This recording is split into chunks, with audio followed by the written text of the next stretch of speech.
Alors, un taux de testostérone élevé entraîne-t-il un plus grand risque de cancer de la prostate? Voilà, première question. Voyons d'abord quelque chose pour lequel il ne faut pas être un prix Nobel.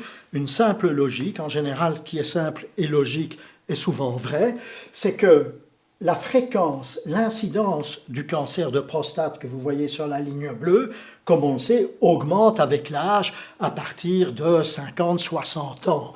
Or, la testostérone diminue d'1 à 2% à partir de l'âge de 35-40 ans.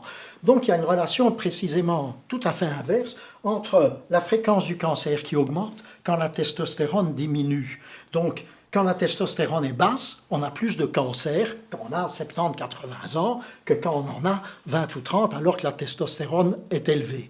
C'est un argument logique, simple et qui est évidemment documenté par des études, je dirais, plus détaillées. Bonjour les amis. Alors, il faut absolument que vous voyiez cette vidéo du professeur Claude Shulman qui se base sur les publications scientifiques les plus importantes de ces dernières 15 années. Alors, testostérone, mythe ou réalité? Juste un petit détail. Comme il le dit, tous les mourants du cancer de la prostate meurent avec 0 testostérone. Alors, pourquoi meurent-ils? Quelle est en effet la relation entre le taux de testostérone et le développement d'un cancer de prostate? Est-ce qu'un taux de testostérone élevé peut favoriser ce cancer? Eh bien, plusieurs études, je vais en résumer une ou deux, ont montré justement qu'on a un risque plus élevé de développer un cancer de prostate, et en particulier agressif, quand on a une testostérone qui est basse. Une grande étude qui a réuni 18 études très larges, comme vous voyez sur ce graphique, montre en effet qu'il n'y a d'une part pas d'influence quand la testostérone est élevée, mais qu'au contraire, quand la testostérone est basse, on met en évidence plus de cancer de prostate. Donc c'est à peu près juste le contraire de l'idée préconçue qu'on avait. On va plus loin. Quelle est la relation éventuelle entre un taux de testostérone élevé ou bas et l'agressivité d'un cancer de prostate qu'on définit par ce qu'on appelle le stade de Gleason?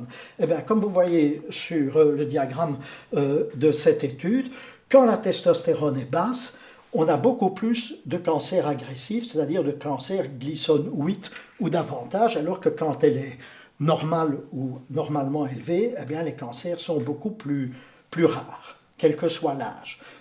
Et voilà d'autres études que je résume ici, où on voit un taux de testostérone bas est plus fréquemment associé avec un cancer de prostate agressif et de mauvais pronostic. Une très large étude qu'on appelle le registre de l'hypogonadisme a clairement montré qu'un traitement à la testostérone ne favorisait pas une maladie prostatique. Donc, pour répondre à votre question, un taux de testostérone élevé entraîne-t-il un plus grand risque de cancer de prostate? Non, au contraire, un taux de testostérone bas est plus potentiellement dangereux pour favoriser un cancer de prostate agressif. Alors, professeur Shulman, est-ce que l'administration de testostérone entraîne-t-elle un risque de cancer de la prostate? Eh bien, c'est évidemment la question la plus importante, puisque c'est la question qu'on se pose en se disant, tiens, est-ce que prendre de la testostérone est risqué? Alors, plusieurs études dans des journaux de très haut niveau scientifique comme le New England, vous voyez déjà ici une accumulation de plusieurs études, n'ont mis en évidence aucun risque chez les patients qui recevaient de la testostérone et aucun n'a développé un cancer de prostate plus que dans une population contrôle qui ne recevait pas de testostérone. L'étude la plus importante publiée il y a un peu plus de 10 ans dans le JAMA, tout le monde connaît le JAMA, a en fait étudié sur des tissus l'influence de la testostérone sur des biopsies prostatiques, sur les marqueurs androgéniques et sur le PSA, et a montré qu'il n'y avait aucune incidence de donner de la testostérone au niveau de modifier l'histologie, la structure ou d'induire un cancer de la prostate. Donc, pour résumer, l'administration de testostérone n'entraîne pas de risque au niveau d'induire ou de favoriser ou d'aggraver un cancer de la prostate. Alors, professeur Schulman, chez un patient qui a eu un cancer de la prostate, y a-t-il un risque à l'administration de testostérone? Alors, c'est le dernier point important, bien entendu. Beaucoup de patients qui ont été considérés comme guéris de leur cancer de prostate, traités par chirurgie, radiothérapie ou autre, il est d'abord tout à fait prudent d'attendre au minimum 1 an, de s'assurer que le PSA est à 0, que le bilan ne montre aucune récidive, 1 an, peut-être même plus pour certains, 2 ans. Et chez ces patients qui, bien entendu, doivent être symptomatiques, avoir des plaintes liées au manque de testostérone. Plusieurs études, vous en voyez une première résumée là dans une revue que nous avons faite, n'ont montré aucun impact chez les patients qui avaient été traités de manière curative, donc qui n'avaient plus de cancer de prostate. Chez aucun, ça n'a induit une récidive. Nous avons également revu encore plus récemment ce sujet dans une revue internationale et en revoyant toute la littérature. Et là également, je résume, des patients qui ont été traités par chirurgie, par brachythérapie, par radiothérapie externe ou qui étaient même en surveillance active, comme on dit, ils ont une lésion, mais on ne la traite pas. Eh bien, dans aucun des cas, on a mis en évidence l'induction, le risque de récidive d'un cancer de prostate. Ça n'a pas eu d'implication. Je ne vais pas résumer toute cette diapositive, mais c'est ce qu'elle résume en quelque sorte, c'est qu'on n'a pas induit de récidive du cancer de prostate. Donc, pour répondre à cette troisième question, après une période d'observation d'1 an ou 2, où on s'assure que le patient n'a pas de récidive de son cancer de prostate, c'est évidemment indispensable, son PSA est à 0, son bilan doit être tout à fait négatif, et s'il a des plaintes multiples de manque de testostérone, etc., dynamisme et autres facteurs favorisants, il n'est pas contre-indiqué d'envisager de lui donner de la testostérone, mais alors quand même de le suivre de manière très prudente et très serrée, surtout dans la première année, en faisant un bilan, PSA, etc., tous les 3 mois, et de le suivre attentivement.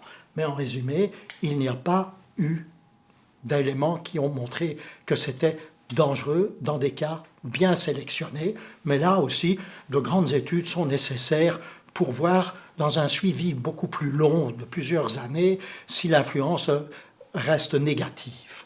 Dès lors, je pense qu'on peut conclure en quelque sorte pour dire que la testostérone et le cancer de prostate est basé sur des mythes anciens, que le concept actuellement, c'est le modèle de la saturation. En fait, on peut comparer la prostate à une plante. Le patient a très peu de testostérone, il a soif de testostérone, sa prostate est, entre guillemets, quelle qu'elle soit, desséchée, on lui donne de la testostérone, on l'arrose, très rapidement on arrive à un seuil où on va saturer les récepteurs de la prostate, et puis après si on continue à donner de l'eau à cette plante ou à sa prostate, même chose, eh bien ça ne changera rien. Donc c'est la théorie, si vous voulez, du modèle de la saturation que Morgenthaler avait développé et qui montre que une fois qu'on est arrivé à une saturation de testostérone, la prostate n'est plus du tout influencée, vous pouvez continuer à en donner. Donc, pour aller un peu plus loin, on a montré également que lorsque des patients ont un cancer de prostate et qu'on les opère, on enlève leur prostate, eh bien, on a un effet certain sur la testostérone quand ils ont un cancer agressif. C'est-à-dire quand ils ont un glycone qui n'est pas très élevé, des gens qu'on n'opérait plus actuellement, au départ, ils avaient une testostérone qui est dans la norme, et 1 an après, cette testostérone ne bougeait pas, ni vers le bas, ni vers le haut. Mais par ailleurs, et c'est intéressant, et ça, il y a une petite corrélation avec ce qui a été dit avant, quand les patients ont un cancer agressif, c'est-à-dire un Gleason 7, 8, 9, voire 10, au départ, ça recoupe ça, ils avaient tendance à avoir une testostérone basse et un cancer agressif. On enlève leur prostate, on ne leur fait rien de plus. Eh bien, 1 an après, il y a une augmentation de plus de 100% de leur niveau de testostérone. C'est-à-dire que la prostate ne consomme plus cette testostérone et le taux de testostérone se restabilise spontanément. D'où, évidemment, un élément complémentaire pour montrer que la testostérone n'a certainement pas un effet négatif sur la prostate, mais que le fait d'avoir une testostérone très basse est un élément défavorable quand on est ou qu'on a un cancer de prostate.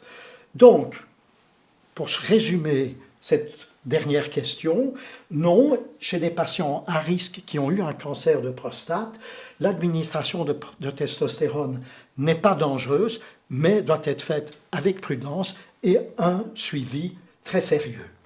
Dès lors, je pense qu'on peut conclure qu'en disant qu'après plus de 60 ans, il est temps de considérer différemment ce mythe entre la testostérone et le cancer de prostate, disant qu'elle peut le favoriser, l'induire ou l'aggraver. C'est une vieille notion. Une vieille notion, en effet, complètement dépassée. Alors, pour prouver, comme d'habitude, ce que je vous dis et ce que ce professeur Schulman vous dit, je vais aller sur PubMed, NIH, site officiel du gouvernement américain, pour vous mettre de nombreuses études sur le sujet qui prouvent que la testostérone n'est pas responsable, une fois de plus, du cancer de la prostate. Autrement, tous les gens à qui on enlève la testostérone resteraient en vie. Et pourtant, ils meurent quand même. Merci les amis.